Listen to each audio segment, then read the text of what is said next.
વાવથરાર વિસ્તારમાં દારૂ, ડ્રગ્સ અને ગાંજાના વેચાણની ફરિયાદો છેલ્લા ઘણા સમયથી લોકો કરી રહ્યા છે, પરંતુ આજે આ મુદ્દો જોરદાર રીતે ફાટી નીકળ્યો છે.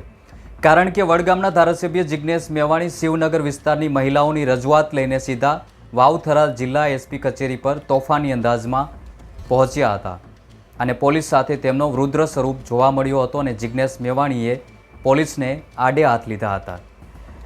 શિવનગરની બહેનોએ મેવાણીને જણાવ્યું હતું કે તેમના વિસ્તારમાં દારૂની ખુલ્લેઆમ વેચાણ, હોમ ડિલિવરી, ડ્રગ્સ, ગાંજાનો વેપાર અને જુગાર ખૂબ જ વધી ગયો છે, છતાં પણ પોલીસ મૌન ભજવી રહી છે.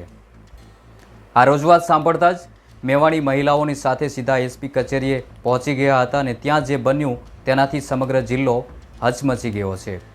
જિગ્નેશ મેવાણીનો આ વિડીયો જોતા પહેલાં નમસ્કાર, હું છું દિનેશ ઝાલા અને વિડીયોમાં આગળ વધતા પહેલાં અમારી ચેનલને સબસ્ક્રાઈબ કરવાનું ભૂલશો નહીં.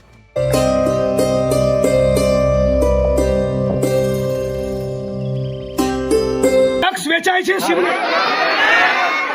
ગાંજો વેચાય છે, દારૂ વેચાય છે, પોલીસ આમાંથી કમાય છે, પોલીસના વહીવટદારો છે. કોઈના બાપથી ડરવાનું નથી. આ બધા નોકર છે. શું છે? બોલો, શું છે આપણા?